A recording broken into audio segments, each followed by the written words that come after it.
మేలుతో నింపండి. మీ మాటలు వినబోచునిగా కూడిన మాతో ముచ్చరించండి. మహిమ గణపతులు తెచ్చుకుని అద్భుతాలు జరిగించే దేవుడు కనుక ఇంకా నూతనమైన కార్యాలు ప్రతి వారి జీవితంలో ప్రార్థన ద్వారా అద్భుతాలు చేసే దేవుడు అని అందరిలో నమ్మకాన్ని శ్వాసాన్ని కలిగించే వారి జీవితంలో నూతన కార్యాలు జరిగించే మహిమ పొందమని యేసునామమున అడుగుతున్నాం తండ్రి, ఆమేన్. Praise the lord. సమయం ముందు దేవుని వాక్యము వైపు మనసు పెడదాం. దినాన దేవుని లేఖన గ్రంథంలో నుంచి ఒక చిన్న మాట జ్ఞాపకం చేసుకుందాం. రెండవ దినవృత్తాంతముల గ్రంథము 24వ అధ్యాయము 16వ వచనాన్ని చదువుకుందాం.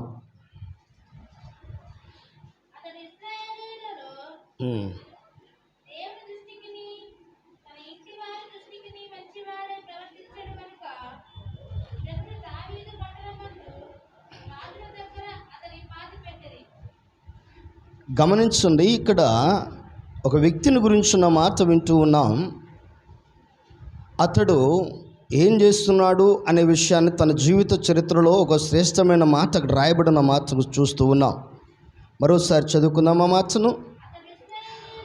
అతడు ఇశ్రాయేలీలో దేవుని దృష్టికి తన ఇంటి వారి దృష్టికి మంచివాడై ప్రవర్తించను గనుక జనులు దావీదు పట్టణమందు రాజుల దగ్గర అతన్ని పాతిపెట్టిరి. ప్రియ దేవుని జనాగమ గమనించండి, ఒక వ్యక్తి ఉన్నాడు ఇక్కడ. ఆయన ఎవరు అనే ఆ వ్యక్తిని గురించిన మాట చూసినట్టే 15వ వచనంలో అతని పేరు ఉంటుంది. ఒకసారి చదవండి. యెహోవా. గమనించండి, ఆ దినములు యెహోవా దినముల యొక్క విధానాన్ని తెలియజేస్తున్నాడు. ఇతడు ఎలా ఉన్నాడంట? ఇశ్రాయేలీలో ఎవరి దృష్టికి మంచి వాడుకున్నాడు? దేవుని దృష్టికి. ఎవరి దృష్టికి మంచి వాడుకున్నాడు? ఇంటి వారి దృష్టికి. ఈ రోజున కుటుంబ విషయంలో, సమాజ విషయంలో, సంఘ పరిచయ విషయంలో, ఆధ్యాత్మికమైన విషయాల్లో నీవు ఎవరి దృష్టికి మంచివారిగా కనిపిస్తున్నావు? ఏదైనా నా దేవుడు తెలియచేయమంటున్న మాట, ఎవరి దృష్టిలో మంచి వ్యక్తిగా కనపడాలని జీవిస్తున్నావు? నేటి కాలం ముందు చాలామంది వారి దృష్టిలో పడాలని ప్రయత్నిస్తారు. వాళ్ళ దృష్టిలో నేను ఉంటే చాలు, వాళ్ళ ఆలోచనలోకి నేను వెళితే చాలు, వారిలో నేను ఒక్కడిగా మారితే చాలు, వారు నన్ను జ్ఞాపకం చేసుకుంటే చాలు, వారి మనసులో నేను ఉంటే చాలని ప్రయత్నిస్తారు. వాస్తవమే తప్పలేదు. ఫస్ట్ ఆఫ్ ఆల్ నువ్వు ఇతరుల దృష్టిలో మంచివాడిగా మంచిదానిగా ఎంచబడాలి అంటే ముందు 2 విషయాలు ఉన్నాయి. ఒకటి, ఇంట గెలిచి రచ్చ గెలవాలంటారు లోక సామెత. ఎక్కడ గెలవాలంట? ఇంట గెలవాలి. ఇంటే గెలవలేగినప్పుడు రచ్చ గెలవటం కష్టం. మరి దేని బిడ్డలారా, ఇంట గెలిచే విధానంలో కొన్ని లోపాలు ఉండొచ్చు, కొన్ని ఒడిదుడుకులు ఉండొచ్చు, కొన్ని సమస్యలు ఉండొచ్చు, కొన్ని పర్యాయములను వాళ్ళు అనేక రీతులుగా, కొన్ని పర్యాయములను తప్పుగా భావించవచ్చు, కొన్ని పర్యాయములను యాక్సెప్ట్ చేయొచ్చు. కానీ బైబిల్ సెలవిస్తుంది, నీ ఆధ్యాత్మికమైన జీవితంలో నువ్వు ఇంత మంచివానికి అనిపించుకోవాలి, బయట కూడా మంచివానికి అనిపించుకోవాలి. ఇశ్రాయేలులో అని రాయబడి ఉంది. ఇశ్రాయేలులు అంటే మీకు అనేక మార్లు చెప్పాను, ప్రార్థించువారు, ప్రార్థించి పోరాడువారు, దేవునితో ఉండువారు, దేవునికి ఇష్టమైన జనాంగము. ఆయనకి ఇష్టమైన ప్రజలలో నువ్వు ఎలా ఉండాలి అంటే ఆయన దృష్టిలో మంచివాడిగా ఎంచబడాలి. ఈ లోకమందు ప్రియ దేవుని జనాంగమా, యెహోవా ఒక యాజకుడు అండి. ఒక యాజకుడై ఉండి ఆయన దేవుని దృష్టిలో ఉండాలి అనే ఆలోచన తనకుంది. కానీ ఇదిగో వీళ్ళ దృష్టిలో నేను మంచి వాడుకుంటే బాగుండిద్ది, ఈ వీళ్ళ దృష్టిలో నేను బాగుంటే బాగుండు అని ఎప్పుడు అనుకోవాలా. మనుషుల దృష్టిలో మంచివాడు కనిపించుకోవడానికి ప్రయత్నించలా. ఎవరి దృష్టిలో మంచివాడు కనిపించుకోవాలనుకున్నాడు? దేవుని దృష్టిలో. ఈరోజు మనుషుల దృష్టిలో మంచివానిగా అనిపించుకోవడం కోసం చాలామంది చాలా పనులు చేయడం ప్రారంభిస్తారు. చాలా విధానాల్లో వారికి తోచిన విధానంలో, వారికి నచ్చిన విధానంలో వారిని తీసుకువెళుతూ ఉంటారు. కానీ ఈ రోజున మంచివానిగా నువ్వు ఎంచబడాలి, మంచిదానిగా నువ్వు ఎంచబడాలి. మంచి సాక్ష్యము నీలో నుంచి బయటికి రావాలి అంటే, మంచి విధానము నీలో నుంచి బయటికి రావాలంటే నువ్వు మంచి పని చేయటం నేర్చుకోవాలి. ఏ పని చేయడం నేర్చుకోవాలి? మంచి పని చేయడం నేర్చుకోవాలి. ఏమిటి మంచి? అసలు దేవుని దృష్టిలో మంచిగా ఉండాలి, దేవుని దృష్టిలో మంచి తెచ్చుకోవాలంటే ఏం చేయాలి? నేను ఏం చేస్తే దేవుని దృష్టిలో మంచి సంపాదించుకోగలను చెప్పండి. మచ్చుకు కొన్ని మాటలు. నేను దేవుని దృష్టిలో మంచి వ్యక్తిగా ఉండాలంటే నేనేం చేయాలి? మంచిగా కొన్ని మాటలు చెప్పండి అమ్మా.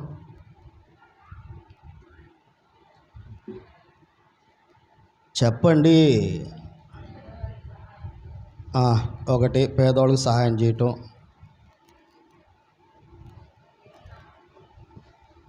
ఏడున్నారు? ఇంటికాడ బట్టలు ఆరేసిన చోట ఉన్నారా?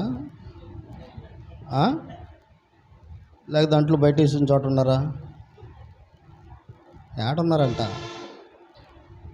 ఇక్కడ చెబుతుందంతా వెళ్తున్నారు బయటకే. ఆ తలుపులను వేసేయండి కాసేపు. ఒక చిన్న ఉపమానం గుర్తొస్తుంది, ఈ సందర్భంలో చెప్పాలనిపిస్తుంది. చెప్పిన తర్వాత బాధపడమాకండి. ఒక రోజంట అమెరికా దేశంలోనంట ఒక దొరగారికంట ఓ జంతువుని పెంచుకోవాలనిపించిందంట. దేన్ని? ఓ జంతువుని పెంచుకోవాలనిపించిందంట. ఆయనకి ఏ జంతువుని తెచ్చుకోవాలన్నా భయం వేస్తుందంట, కరుతీ పిగుతీ అని. ఆయన ఏం చేశాడంటే కరవకుండా పీకకుండా ఉండే జంతువు ఏది దొరికిద్దని చూశాడంట. ఆయనకి దొరికిందంట. ఏంటి తెలుసా? పందిపిల్ల. ఏం పిల్ల దొరికింది? చెప్పాలి. ఏం పిల్ల? పందిపిల్ల. ఇదైతే కరవదో, అరవదో, పీకదో. కుక్కను తెచ్చుకున్న అరిసిద్ది, పీకిద్ది అవసరమైతే. పిల్లిని తెచ్చుకుని అరిసిద్ది, పీకిద్ది. కనుక ఇదైతే అరవదో, కరవదో, పీకదో అని చెప్పేసి ఆలోచన చేసి పందిపిల్లని తెచ్చుకున్నాడంట. పందిపిల్లని తెచ్చుకొని చక్కగా దాన్ని పెంచుకోవడం ప్రారంభించాడు. ఈయన తెల్లగా ఉంటాడు కాబట్టి పందిపిల్లని కూడా తెల్ల పందిపిల్లని తెచ్చుకున్నాడు. చక్కగా అది మురుగు గుంటలో ఉన్న పందిపిల్ల బుర్రలాడుతున్న దాన్ని తీసుకొచ్చి స్నానం చేపించి మంచిగా శుభ్రం చేసి లోపల పెట్టుకున్నాడు. ఆ పందిపిల్లని తీసుకొస్తుంటే వేరే ఆయన అన్నాడంట, ఏమని తెలుసా? అయ్యా, ఎందుకు దీన్ని ఇంత శుభ్రం కొడుతూ మళ్ళీ ఇలా మురుగు గుంటలో పెడిద్దంటే, లేదు లేదు లేదు లేదు, దీన్ని నా పరుపు మీద పెట్టుకుంటాను, నా ఇంట్లో పెట్టుకుంటాను, మురుగు గుంట వైపు చూడకుండా చేస్తానంటే, అయ్యా నువ్వు ఏది చేసినా సరే వాన వచ్చేటప్పుడు మాత్రం జాగ్రత్త చేసుకోదాన్ని అన్నాడంట. ఎప్పుడు వచ్చేటప్పుడు? ఎందుకయ్యా వాన వచ్చేటప్పుడు అంటే, వాన చినుకు పడితే చాలు దానికి మట్టి వాసన వచ్చేది, మట్టి వాసన వస్తే చాలు నీ దరిదాపులో కనపడకుండా పారిపోయింది, అప్పుడు జాగ్రత్త చేసుకున్నాడంట. ఏంటంట? మట్టి వాసన వస్తే చాలు జాగ్రత్త అన్నాడంట. ఈ మట్టి వాసన వస్తే చాలు జాగ్రత్త అనగానే నేను ఏం చేశాడంటే పందిని తీసుకుని వెళ్ళాడు, శుభ్రంగా కడుక్కున్నాడు, ఇంటికి తీసుకెళ్ళి చాలా పెంచుకుంటూ ప్రారంభించాడు. అది కూడా బాగా పెరిగింది, చక్కగా మంచం మీద ఉంది. ఆ యొక్క దేశంలో ఒక 6 నెలలు 7 నెలలు వాన పడలేదంట. ప్రశాంతంగా ఉంది. అసలు ఈయన ఏడ కూర్చుంటుంది. ఒక రోజున అనుకోకుండా వాన పడడం ప్రారంభించింది. ఓపెన్ చేసి డోర్లను ఓపెన్ చేస్తాడు, వాన పడిపోయింది. వాన పడంగానే కింద నేల మీద పడంగానే అప్పుడు వరకు 6-7 నెలలు వాన పడలేదు కదా, ఆ మట్టి అంతా ఎండిపోయిన మట్టికి చినుకులు పడంగానే ఏం వాసన వచ్చింది? మట్టి వాసన రావడం ప్రారంభించింది. దానికి సువాసన వెదజమ్ముతుంది దాని దగ్గరికి. ఇది ఎటు వెళ్ళాలో అర్థం కాక పరుపు మీద నుంచి మెల్లగా కిందకి దిగింది. ఇది దిగటము ఆయన చెప్పిన మాట గుర్తొచ్చింది. ఓనర్ గుర్తొచ్చి గబగబ వచ్చి తలుపులేస్తున్నాడు, ఆ కిటికీలు వేసేస్తున్నాడు. ఇదేం చేస్తుందంటే కిటికీలు వేస్తుంటే చూస్తూ ఉంది కిటికీలంక. ఈయన కిటికీలు వేసి వచ్చే లోపు తలుపేద్దాం అనుకుని 2 కాళ్ళ సొంతలో కూడా దూరి వెళ్ళిపోయి మట్టిలో బుర్రలాడుతుంది. దాని స్వభావం ఏంటి చెప్పండి? దాని లక్షణమే అంతే. ఇప్పుడు మీరేం చేస్తారు చెప్పండి? మీ స్వభావం ఏంటి? ఇంటికి డెక్ డబ్బులు గుర్తొస్తున్నాయా? బట్టలు గుర్తొస్తున్నాయా? కసిపు వదిలి పెట్టండి. తర్వాత ఆరతి ఏం బాధలేదు మా. తర్వాత ఆరత ఎక్కడికి వెళ్ళావు? ఆరవా? వానాకాలంలో బట్టలు ఆరాలంటే ఒక చిటకా జీవితం గుర్తుపెట్టుకోండి. ఇంట్లో ఫ్యాన్ వేసి మీరు బయట కూర్చోండి, బట్టలు అయ్యా ఆరిపోతాయి. ఎందుకు బాధపడతారు? వస్తే కరెంటు బిల్లు కాస్త కొంచెం ఎక్కువ వచ్చింది, అంతే కదా. కనుక దిగులు పడమాకండి. ప్రధానికి దేవుడు మనకి మేలు చేశాడు. రోజున దేవుని వాక్యం మనసు పెడదాం. గమనించండి, దేవుని దృష్టిలో మంచివారిగా మనం ఎంచబడాలి. ఎవరి దృష్టిలో? దేవుని దృష్టిలో మంచివారిగా ఎంచబడాలి. ఈ లోకమందు ఒకవేళ మనల్ని ప్రేమించకపోయినా, గుర్తించకపోయినా, గౌరవించకపోయినా, నేను దేవుని దృష్టిలో మంచివానిగా ఉన్నానా లేదా, నేను దేవుని దృష్టిలో మంచివానికి ఎంచబడుతున్నానా లేదా అన్నది చాలా ప్రాముఖ్యమైనది. మంచివానిగా ఎప్పుడైతే దేవుని దృష్టిలో ఎంచబడతావో అప్పుడు నీ జీవితంలో ఒక నూతనమైన కార్యము దేవుడు చేయడం ప్రారంభిస్తాడు. ఒకసారి లేఖన గ్రంథంలో దేవుని దృష్టిలో నువ్వు మంచివానిగా ఎంచబడాలి అంటే ఎలాంటి విధానం కలిగి ఉంటే దేవుని దృష్టిలో మంచివానిగా ఎంచబడతావు, ఎలా ఉండాలి? పరిశుద్ధ లేఖన గ్రంథం నుంచి కీర్తన గ్రంథము 92వ కీర్తన చదవండి. దేవుని దృష్టిలో మంచివానిగా ఎంచబడే విధానం. 92వ కీర్తన. యెహోవాను స్తుతించుట మంచిది. ప్రియ దేవుని జనాంగమా, చదువుకున్న తర్వాత దేవుని దృష్టిలో నువ్వు మంచివాడిగా ఎందుకు ఎంచబడాలి అంటే తర్వాత చెప్తా మీకు ఎందుకు ఎంచబడాలో. కానీ ఎంచబడాలి అంటే దేవుని ఏం చేయాలంట? స్తుతించాలి, దేవుని స్తుతించాలి. బైబిల్ లేఖన గ్రంథంలో శ్రేష్టమైన మాటను ఈ సందర్భాన్ని మీకు జ్ఞాపకం చేయాలనుకుంటున్నాను. ఏబు గ్రంథము 1వ అధ్యాయము 21వ వచనాన్ని ఒకసారి చదవండి. నేను నా తల్లి గర్భములో నుండి దిగంబరనై వచ్చుతుని, దిగంబరనై అక్కడికి తిరిగి వెళ్ళేదను. యెహోవా ఇచ్చును, యెహోవా తీసుకుని పోయాను. యెహోవా నామమునకు స్తుతి కలుగునుగాక. ఆమేన్. దేవుణ్ణి ఎందుకు స్తుతించాలి? ఆయన స్తుతించడం వల్ల కలిగే ప్రయోజనం ఏంటి? అయ్యా, నేను ఎందుకు ఆయన స్తుతించాలి? ఆయన స్తుతిస్తే ఆయన దృష్టిలో నేను మంచివానిగా పడతానంటున్నావు కదా. ఒకవేళ నేను ఆయన దృష్టిలో మంచివానిగా పడితే ఆయన నాకేం చేస్తాడు?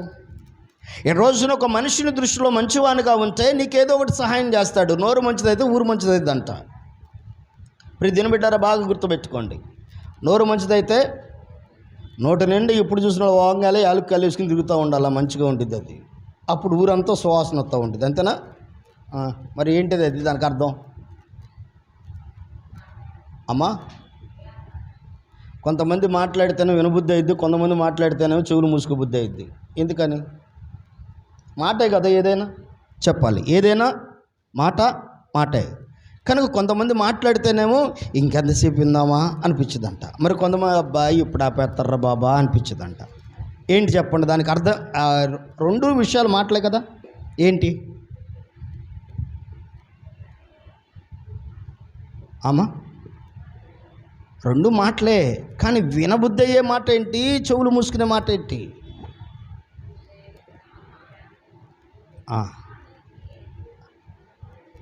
అని చెప్పాలి. ఒకటి వినబుద్ధి అయ్యే మాట ఏంటంటే విధేయతో కూడిన మాట. వినబుద్ధి కాని మాట ఏంటంటే గర్వంతో కూడిన మాట. అర్థమైందా? అహంకారంతో కూడిన మాట. కొంతమందికి కళ్ళు నెత్తిన ఉంటాయంట, ఎక్కడుండవు? నుదురులో ఉండవు. ఎక్కడుంటాయి? నెత్తి మీద ఉంటాయంట. అందుకని వారి నోటి మాట కూడా ఎట్టుండిది? కొట్టినట్టుండిది, చెంప చెళ్ళుమని పీకినట్టుండిది. ఆ దెబ్బకి ఏళ్ళు కూడా రెండో చెంప కొట్టాలనిపించింది వాళ్ళకి. కొంతమంది మాట్లాడితే అసలు ఏమనిపించదో, ఇంజక్షన్ చేసింది కూడా తెలియదే, అట్టుండిద్దే. అర్థమైందా? కనుక నీ మాట ఇక్కడ స్తుతించే విధానం, పొగిడే విధానం, ఘనపరిచే విధానం, దేవుని కొనియాడే విధానం, దేవునికి సన్నిధిలో ఆయన దృష్టిలో నువ్వు మంచిదానిగా మంచివాడిగా మార్చబడాలంటే ఆయన కొనియాడే ఒక మంచి స్వభావం నీలో రావాలి. ప్రతి సందర్భంలో నీకు నష్టము కలిగిన, నీకు మేలు కలిగిన, అది నీకు ఆశీర్వాదకరంగా మారినా, ఒకవేళ అది నీకు శాపకరంగా మారినా, అది నీకు ఇబ్బందికరంగా మారినా, దేవుని స్తుతించే అనుభవంలో నీ జీవితం ఉండాలి. కొన్ని సందర్భాల్లో కృతజ్ఞత కూడికలు ఎప్పుడు పెట్టుకుంటారు అంటే పాస్ అయితే పెడతారు, అదేంటో అర్థం కాదు. పెళ్లి జరిగితే పెడతారు, అదేంటో అర్థం కాదు. ఏదైనా శుభకార్యం జరిగితే పెడతారు, ఏదైనా మేలు జరిగితేనే పెడతారు. కీడు జరిగితే మాత్రం, నష్టం జరిగితే మాత్రం దేవుణ్ణి మర్చిపోతారు. ఏం చేశాడు దేవుడు నాకు అంటారు. గమనించండి, 99 మేలు చేసి ఒక మేలు చేయకపోతే ఏం చేశాడు? ఇప్పుడు 99 ఎక్కువ, ఒకటి ఎక్కువ? ఏది ఎక్కువ చెప్పాలా? కాదు, ఒకటే ఎక్కువ. అర్థమైందా? ఏదైనా ఒకటి నుంచే ప్రారంభం అవ్వాలిగా మళ్ళా. అర్థమైందమ్మా? మీకు అంకిల సంగతి ఒక ఉపమానం చెప్పాను, గుర్తుందా? ఎంతమంది గుర్తుంది? ఓ రోజంట 9 కోపం వచ్చిందంట. దేనికి? 9కి కోపం వచ్చిందంట. దేని మీద? 8 మీద. కోపం వచ్చి 8 పిలిచిందంట. 8 ఢా అందంట. వచ్చిందంట. వస్తే కోపం తట్టుకోలేక 8 పెళ్ళి రోడ్డు పీకిందంట. ఎందుకు నన్ను కొట్టావని 8 అడిగిందంట. 8 అడిగితే నువ్వు నాకంటే చిన్నదానివి, నాకంటే తక్కువ దానివి, నేను నీకంటే పెద్దదాన్ని, నాకు కోపం వచ్చింది అందుకని నిన్ను కొట్టా అందంట. అనేసరికి 8 వెళ్ళి 7ని కొట్టిందంట. 7 వెళ్ళి 6ని కొట్టిందంట. 6 వెళ్ళి 5ని కొట్టిందంట. 5 వెళ్ళి 4ని కొట్టింది. 4 వెళ్ళి 3ని కొట్టింది. 3 వెళ్ళి 2ని కొట్టిందంట. 2 ఒకటి దగ్గరికి వెళ్ళిందంట. ఒకటి దగ్గరికి వెళ్ళి ఇటు రా అని పిలిచిందంట. ఒకటి వెళ్ళిందంట. ఏంటి అందంట. ఏం లేదు, నేను కొట్టాలందంట. ఎందుకు కొట్టాలనుకున్నాను? కోపం వచ్చింది. కోపం వచ్చి ఎందుకు కొడతావు? కొడతా అంతే. నా 3 కొట్టింది, నన్ను 3 ఎవరు కొట్టారంటే 4 కొట్టింది. ఇట్ట మొత్తం 9 దగ్గరికి వెళ్ళారట. ఓకే నువ్వు ఎక్కడ ఉండి ఇప్పుడు వస్తానని చెప్పేసి గవ్వవేలు సున్నాన్ని తీసుకొచ్చి పక్కన పెట్టుకుందంట. ఎవరిని తెచ్చుకుని సున్నాన్ని తీసుకొచ్చి పక్కన పెట్టుకుందంట. ఇప్పుడు ఏమైంది 10. ఇప్పుడు ఏమైంది, ఎవరు ప్రారంభించారు వాళ్ళ దగ్గరికి వెళ్ళి చెంపలు వాసించిందంట. మళ్ళీ ఇట్లాంటి పని అహంకారం పని చేయమాకు నువ్వు జాగ్రత్త అని 9 చెంపలు వాయించిందంట. 9 సైలెంట్ అయ్యిందంట. ఇక అర్థమైందండి. కనుక 1 నుంచే ప్రారంభించబడింది చెప్పి మళ్ళీ 1 దగ్గర రామాకండి, మళ్ళీ 0 ఎత్తుకోవాల్సి వచ్చింది మీకు. 99 గొప్ప. అర్థమైందా? 1 నీ జీవితంలో జరగకపోతే 99 మేలుడు దేవుడు నీకు చేస్తాడే, ఆ మేలుడు ఏమవ్వాలా, ఆ కార్యాలు ఏమవ్వాలా? దేవుణ్ణి స్తుతించడానికి చాలామంది ఒక్క మేలు జరగకపోతే చాలండి, ఒక శుభకరమైన కార్యం నీ జీవితంలో జరగకపోతే చాలు, దేవుడు ఏం చేస్తాడని క్వశ్చన్ మార్క్ తప్ప వేరేదేం రాదు. ప్రియ దేవుని జనాంగమా, దేవుడు నీకు ఏం చేయకపోతే ఒకటే ఒకటి గుర్తుపెట్టుకో, ఈరోజు నీకు ఆయుష్ ఇచ్చింది దేవుడే. నువ్వు నిద్రపోతుంటే నీ నిద్ర మేలుకొల్పింది కూడా దేవుడే. ఎందుకంటే ఆయనే కానీ నిన్ను మేలుకొల్పకపోతే ఆ నిద్రలోనే నువ్వు వెళ్ళిపోవాల్సిన పరిస్థితి ఏర్పడింది. ఆ టైంలోనే నీ కోసం ఏం చేయాలి తెలుసా, ఒక చక్కటి పాట పాడాలి. ఆ టైంలో ఏం పాటది? తెల్లారబొద్దున్నే పాస్టర్ గారు వచ్చి పాడతాడు, దేవుణ్ణి స్తుతించడానికి పాడతాడా? కాదుగా. పరమాజీవం నాకు నువ్వు అనే పాట పాడతాడు, లేకుంటే పరదేశము ప్రియులారని పాట పాడతాడు. అంటే దేవుడు నీకు ఇచ్చిన ఆయుష్ ఏంటి? దేవుడు నిన్ను ప్రేమించి ఆయుష్ ఇచ్చాడు కదా. ఒకవేళ అది నీ తప్పితం వల్ల, నీ లోపం వల్ల, నీ అవిధేయత వల్ల దాన్ని పోగొట్టుకుంటామేమో. ఈ రోజున చాలామంది దేవుని మీద నింద మోపుతారు, కానీ బైబిల్లో ఏం రాయబడి ఉందో తెలుసా? ఒకసారి ఇర్మియా గ్రంథము 5వ అధ్యాయం 25వ వచనాన్ని ఒకసారి చదవండి. మానవుడు మేలు పొందుకోలేకపోవడానికి కారణం ఏంటి? నీ దోషములు వాటి క్రమమును తప్పించను, నీకు మేలు కలుగునట్లు. నీకు మేలు కలగకపోవుటకు నీ పాపములే కారణం. నీ దోషములు వాటి క్రమాన్ని తప్పించాయంట. ఈ రోజున నీ ఆధ్యాత్మికమైన జీవితంలో క్రమము తప్పిపోతుందంటే కారణం ఏంటి? నీకు రావాల్సిన ఆశీర్వాదం ఈ టైంలో నీకు ఆశీర్వాదం దేవుడు ఇవ్వాలనుకున్నాడు, కానీ దాన్ని నువ్వు పోగొట్టుకుంటున్నావు. కారణం ఏంటి తెలుసా? నీ దోషం. అది ఏ రకమైన దోషమైనా కావచ్చు.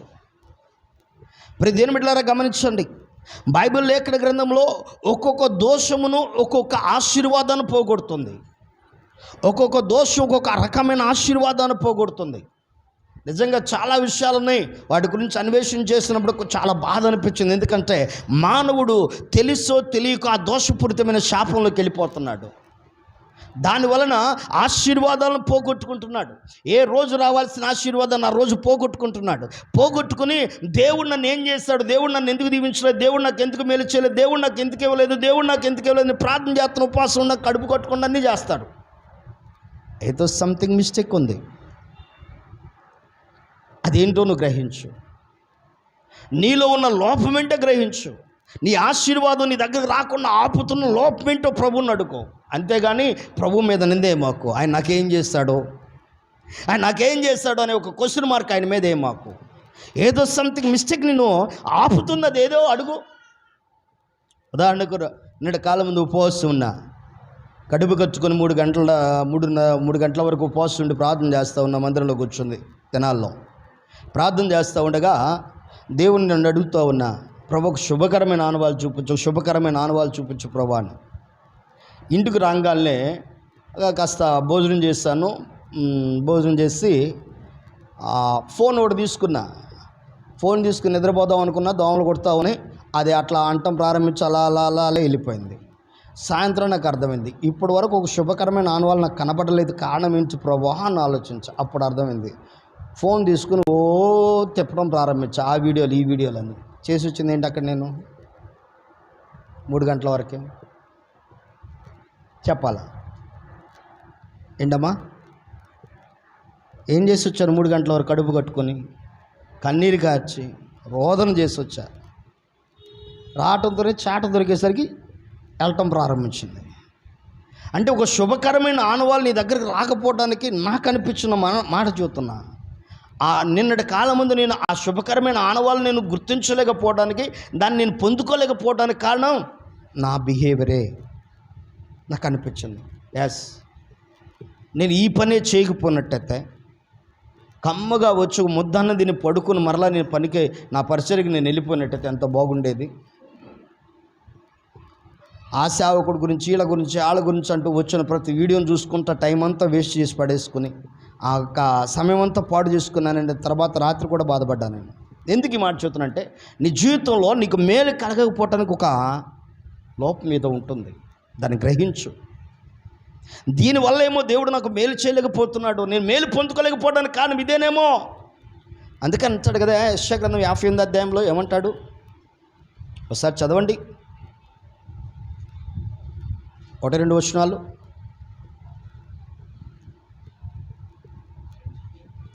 యాభై 1-2 అమ్మా.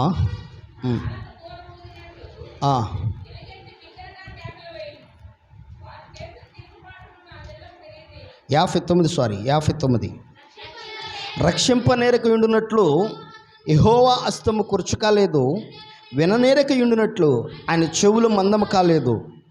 మీ దోషములో మీకును మీ దేవునికి అడ్డుగా వచ్చను, మీ పాపములు ఆయన ముఖమును మీకు మరుగుపరచను కనుక ఆయన ఆలకింపకున్నాడు. ఒకసారి ఆలోచించండి. ఫస్ట్ ఆఫ్ ఆల్ ఎందుకు మీకు ఎక్కువ శాతం అనేక మార్లు చెప్తుంటాను, ముందు పాపాలు ఒకటి ప్రార్థనలో అనుభవాల్లో స్తుతించే అనుభవం కలిగి ఉండాలి. మొట్టమొదటిగా దేవుణ్ణి కొనియాడే అనుభవం కలిగి ఉండాలి. ఫస్ట్ ఆఫ్ ఆల్ దేవుని గొప్పతనాన్ని చాటే అనుభవం. ప్రభా నువ్వు కీర్తనీయుడు, స్తుతులకు యోగ్యుడు, పూజ్యునుడు, గనుడు, గొప్పవాడు అయ్యా, అద్వితీయుడు, ఆశ్చర్యకరుడు, ఆలోచనకర్త అయ్యా, నీకంటే గనుడు గొప్పవారు ఎవరి భూలోక ముందు లేరంటే ఆయన స్తుతించే అనుభవాన్ని కలిగి ఉండాలి, ఆయన కొనియాడే అనుభవం కలిగి ఉండాలి. రెండవది ప్రార్థనలో నీ లోపాలను ఒప్పుకునే ధైర్యం నీలో ఉండాలా. అయ్యా నేను ఏ పాపం చేస్తానో ఆ పాపాన్ని ధైర్యంగా నువ్వు ఒప్పుకోవాలా. ప్రార్థన 3 రకాల ప్రార్థనలు ఉంటాయి, బాగా గుర్తుపెట్టుకోండి. ఒకటి పర్సనల్ ప్రేయర్. ఈ పర్సనల్ ప్రేయర్ దగ్గర నీ పర్సనల్ విషయాలు మాత్రమే బయట కనబడాలి, అంతే. ఈ పర్సనల్ ప్రేయర్ని తీసుకెళ్ళి 10 మందిలో పెట్టమాకండి, 10 మందిలో చేయమాకండి. 10 మందిలో మీరు ఎప్పుడు మిమ్మల్ని మీరు తగ్గించుకొని చేయాల్సిన ప్రార్థనగా తగ్గించుకోవడం అంటే అర్థం ఏంటంటే, ఓ సహోదరి ప్రార్థన చేయమని చెప్తే ఆ సహోదరి ప్రార్థన చేస్తుంది. ఏమని తెలుసా, ప్రభా అయ్యా సేవకులు చెప్పారయ్యా, అయ్యా ఏకీభవించమన్నారయ్యా, విజ్ఞాపన ప్రార్థన చేస్తున్నామయ్యా, అయ్యా నేను పనికి మానదాన్ని అయ్యా అనగాల పక్కన అవునయ్యా అంటున్నాం ప్రారంభించారు. అయ్యా నేను దేనికి పనికిరాని దాన్నయ్యా, అయ్యా తీసివేయబడిన దాన్ని అయ్యా, నెట్టివేయబడిన దాన్ని, అవునయ్యా నిజంగా నెట్టివేయబడిందయ్యా అంటున్నారు పక్కన వాళ్ళు. ఏమో ప్రార్థన చేయడం దేవుడు ఎరుగు, కానీ ఈ మాటలకు అన్నిటికీ మనసులో పెట్టుకుని ప్రార్థన అంతా అయిపోయిన తర్వాత ఏమే నేను పనికి మానదానంటే, నేను ఎటువేయబడిందానంటే అంటూ ప్రారంభించింది. పాస్టర్ గారు ఏకీభవించున్నారు, మా తప్పు కాదు, మేము ఏకీభవిస్తున్నాము, మేము చెబుతున్నాం అంటున్నారు వాళ్ళు. కాదు మీరు కావాలని అంటున్నారు. మరి పర్సనల్ ప్రేయర్ పర్సనల్గా ఉండాలి కదా. 10 మందిలో తీసుకొచ్చి ఏదో నేను తగ్గించు స్వభావం కలిగిన దాన్ని, నేను దేవునికి విధేయత కలిగిన దాన్ని, విధేయత కలిగిన వాడిగా నేను ఉంటున్నానని ఎప్పుడు చేయమకండి. తప్పు, అలాంటి ప్రార్థన చేయొద్దు. మీరు సంఘంలో ఏ అంశం కోసమైతే చేయమని చెప్పారో అదే అంశం నిమిత్తం సంఘంలో ప్రార్థన చేయండి, అంతేగాని మిమ్మల్ని మీరు తగ్గించుకోవాలి, మిమ్మల్ని మీరు హెచ్చించుకోవాలనే ఆలోచన మీరు తెచ్చుకోమాకండి. ఎందుకంటే మీ పర్సనల్ ప్రేయర్ దేవుని దగ్గర గడపాలి. నీ భార్యకు చెప్పని విషయాలు, నీ భర్తతో చెప్పని విషయాలు, నీ బిడ్డలతో చెప్పని విషయాలు, నీ రక్త సంబంధులు చెప్పుకోలేని విషయాలు, నీ ఇరుగు పొరుగు వారు చెప్పుకోలేని విషయాలు ఉంటాయే, అవన్నీ పర్సనల్ ప్రేయర్లో చెప్పుకోవాలి ప్రభు దగ్గర. అందుకని ఎక్కువ సమయము దేవునితో పర్సనల్గా దేవునితో గడపాలా. ఎప్పుడైతే పర్సనల్గా దేవునితో గడుపుతావో ఆటోమేటిక్గా నీ స్థితి, నీ గతి 2 మారుతాయి. దేవుని స్తుతించే అనుభవం, రెండవది పాపం ఒప్పుకునే అనుభవం, మూడవది అక్కర్లు అడగాలి. నీ అవసరత ఏంటో మూడవదిగా అది రావాలి. నాలుగవదిగా అడిగిన వల్లి పొంది ఉన్నామని నమ్మాలి. ఐదవదిగా యేసుక్రీస్తు నామమున అడిగి వేడుకుంటున్నాం తండ్రిని ప్రార్థించాలి. ఇది నీ ప్రార్థన. ఇలాంటి ప్రార్థన బయటికి రావాలి. ఈ ప్రార్థన వదిలిపడేస్తారు. ఏ కాడికి ప్రభువా నీ స్తోత్రమయ్యా, ప్రభువా నీ కొందనాలయ్యా, నన్ను దీవించవా, నన్ను ఆస్వాదించవా, నన్ను కాపాడవా. నిన్నెట్ట దీవిస్తాడు దేవుడు? నీలో ఉన్న పాపాలను అట్టగట్టు పెట్టుకుని. ఏ పాపం చేయలేదా? చాలామంది అంటారు, నేను ఏ పాపం చేయలేదండి, నేను పరిశుద్ధురాలనండి, నేను నీతిమంతునండి అంటారు. దేవుని జనాంగమ దయచేసి గమనించండి, అలా అనుకోవద్దు. ప్రతి వారిలో లోపాలు, ప్రతి వారిలో పాపాలు, ప్రతి వారిలో శాపాలు ఉంటాయి. ఉదయాన మొదలుకొని రాత్రి పడుకునేంత వరకు గమనించండి. 5 ద్వారా మానవుడు పాపం చేస్తాడు. హృదయ తలంపుల ద్వారా, చెవుల వినికిడి ద్వారా, శరీర కార్యముల ద్వారా, కనుచూపుల ద్వారా, నోటి మాట ద్వారా. ఈ 5 ద్వారా చేసే పాపాన్ని ఏమంటారంటే ఇంటర్నల్ సిన్స్ అంటారు, అంతరంగ రహస్య పాపములు అంటారు. ఇవి బాహ్య సంబంధమైన పాపాలుగా అవి అంతరంగ పాపంలో. దావీదేమంటాడంటే, నా అంతరంగ పాపం నాకు బయలుపరిచినట్లు నేను ఒప్పుకుని వాటిని విడిచిపెట్టేదని అంటాడు. ఎందుకంటే ఆ పాపమే దేవునికి నీకు అడ్డుబండగా వచ్చేది. బాహ్య పాపం జనాలు చూస్తారని చెప్పేసి ఆటోమేటిక్గా ప్రభా వాళ్ళు చూసారుగా, రేపు రోజున అడుగుతారేమో, ప్రభా నీ స్తోత్రం క్షమించమని అడిగేస్తావు. కానీ దీన్ని ఎవరు చూడరుగా, కనుక ఇవి ఒప్పుకోలేవు. దేవుని దగ్గర వీటిని కప్పుకుంటావు. అందుకని ఇవే అడ్డుబండగా వస్తాయి. దయచేసి గమనించండి. దేవుని స్తుతించే అనుభవం నీలో రావాలి. ఎందుకంటే ఎప్పుడైతే స్తుతించే అనుభవం నీలోకి వచ్చిందో దేవుని దృష్టిలో నువ్వు మంచివాడుగా ఉంటావు. దేవుని స్తుతించే అనుభవం ఎలాంటి సందర్భాలు తెలుసా? మేలు జరిగినా అది నష్టం జరిగినా ఏం చేయాలి? దేవుని స్తుతించే అనుభవం కలిగి ఉండాలి. దేవునికి స్తుతి చెల్లించే అనుభవం కలిగి ఉండాలి. ఏబు తన జీవితంలో దేవుని స్తుతించే అనుభవం కలిగి ఉన్నాడు. ఏబు జీవితంలో ఒకసారి ఒక చిన్న మాట ఒకసారి చదవండి. ఏబు గ్రంథం 30వ అధ్యాయము, 1-2 వచనాలు ఒకసారి చదవండి. యెహోవా నా శత్రువులను నా విషయమై మా ఏబు గ్రంథము 30వ అధ్యాయము. ఇప్పుడైతే నాకన్నా తక్కువ వయసు గలవారు నన్ను ఎగతాళి చేయుదురు. వీరి తండ్రులో నా మందలు కాయు కుక్కలతో ఉండుటకు తగని వారని నేను తలంచి ఉంటుంది. ఎలాంటి వారంటే ఏబును ఇప్పుడు దూషిస్తుంది, ఎలాంటి వారంటే ఎగతాళి చేస్తుంది. ఏబు ఉన్నతమైన స్థితిలో ఉంటే తనకున్న ఆ కుక్కలకేసి ఆహారం ఉండి చూడు, అట్టి ఆహారం తినుటకు కూడా యోగ్యత లేని వారంట. ఇప్పుడు ఏబుని ఏం చేస్తున్నారు? కించపరిచి మాట్లాడుతున్నారు, దూషించి మాట్లాడుతున్నారు, హేళన చేసి మాట్లాడుతున్నారు. ప్రియ దేవుని జనాంగమా, దయచేసి గమనించండి. నేటి కాలం ముందు చాలామంది నిన్ను నిందిస్తారు, దూషిస్తారు. నువ్వు కలిగిన నష్టంలో, నువ్వు కలిగిన ఇబ్బందుల్లో నిన్ను తప్పుడోలుగా చేస్తారు. నువ్వు ఏ తప్పు చేయకపోయినా కొన్ని సందర్భాల్లో, ఏ తప్పు నీలో లేకపోయినా కొన్ని సందర్భాలు నింద అనుభవించాల్సి వచ్చింది, బాధ అనుభవించాల్సి వచ్చింది. కారణం ఏంటంటే ఇది దేవుని నిమిత్తం, అది దేవుడే అనుమతిస్తాడు. ఆ తదుపరి దేవుడు గొప్ప ఆశీర్వాదాన్ని కొరకు సిద్ధపరిచింది ఇస్తాడు. ఆమేన్. ఈ లోపున ఒకవేళ ఆ నింద నీ దగ్గరకు వస్తే, ఆ బాధ నీ దగ్గరకు వస్తే, ఆ ఇబ్బంది నీ దగ్గరకు వస్తే దాని నుంచి తొలగిపోవడానికి ప్రయత్నించమాకు. ఇది నాకు సంబంధమైనది కాదు, ఇది నాకు తోచింది కాదు, ఇది నాకు అవసరమైనది కాదని వెళ్ళిపోవడానికి ప్రయత్నించమాకు. ఆ నింద విషయంలో, ఆ శోధన విషయంలో నువ్వేం చేయాలని బైబిల్ సెలవిస్తుందో తెలుసా? యాకోబు రాసిన పత్రిక 1వ అధ్యాయము 12వ వచనం. యాకోబు రాసిన పత్రిక 1వ అధ్యాయం 12వ వచనం చదవాలి త్వరగా. అమ్మా, శోధన సహించువాడు ధన్యుడు, అతడు శోధనకి నిలిచిన వాడై ప్రభు తను ప్రేమించు వారికి వాగ్దానం చేస్తున్న జీవ కిరీటమును పొందును. శోధనకి ఏం చేయాలంట? శోధనకి ఏం చేయాలి? సహించాలి. శోధన సహించాలి.